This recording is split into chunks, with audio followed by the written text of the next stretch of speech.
Narito na, live from Las Vegas, Katotong Bing Formento.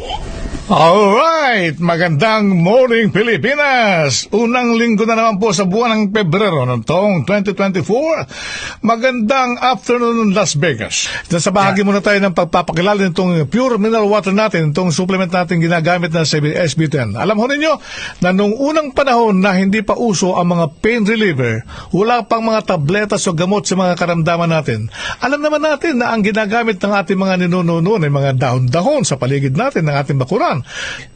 Aba mga katoto, nasa panahon ito na nagmamahalan ng mga gamot para sa mga karamdaman, kailangan na natin bumalik sa mga sinaunang gamutan na matatanda na gamit ay mga dahon-dahon din. Abay, check safe pa tayo sa mga chemical dahil diretso natin magagamit para sa ating katawan ng mga dahon o punong kahoy na pinagkukunan din naman ng mga gamot ng mga parmasyutiko.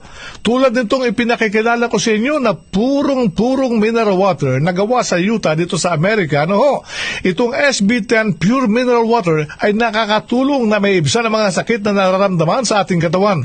Ito, may testimonyang na record si Pastor June Isinerio na nakuha niya mula pa dyan sa Daly City na gumamit itong SB10 Pure Mineral Water na taga Padada, Davao del Sur, at meron siyang isi-share matapos na gamitin itong SB10. Okay, Kuya Yo. Magandang gabi po mga kababayan. Tayo ay nasa Daly City, California. At yung ating magandang interviewin ngayon ay from Digos, Davao del Sur. At siya po ay merong isi-share sa atin na magandang experience sa ating amazing product, SB10. Alright, Mary Joy, can you tell us kung ano naging karanasan ninyo nung kayo gumamit ng SB10? Ito po ay going to be on the air with Bing Formento sa programang Abot Kamay, Las Vegas, Nevada. Ito po yun. Actually, hindi ko naman po talaga intended na talaga na ano.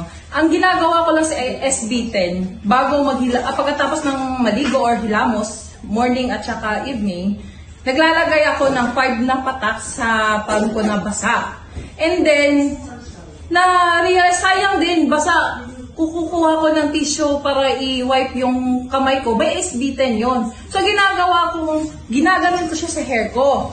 So, ako, may habit ako na everywhere, kung makarelax lang ako, pag may mirror dyan, may chani ako everywhere, dala ko yun lagi. And then, marami kasi po akong tumutubong puting buhok, yung maliliit lang. So, after like, na-notice ko siya mga a week, parang wala nang tumutubo. Kasi, mostly, pag binunod ko siya, after 2 days, meron na naman. And then, sabi ko, naduduling na ako, wala nang puting buhok.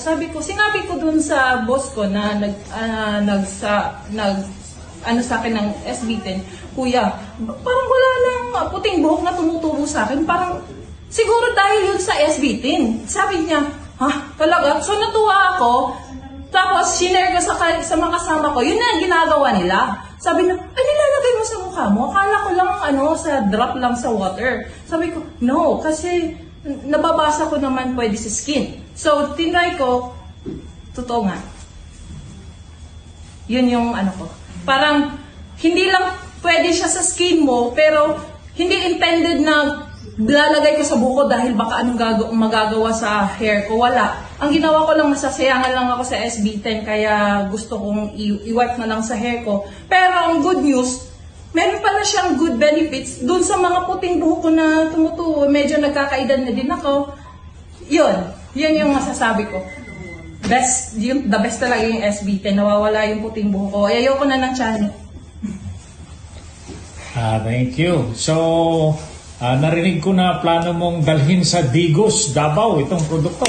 Yes, hopefully. Hi guys! Sa mga distributor ko dati ng mga business natin, konti lang, maliliit lang.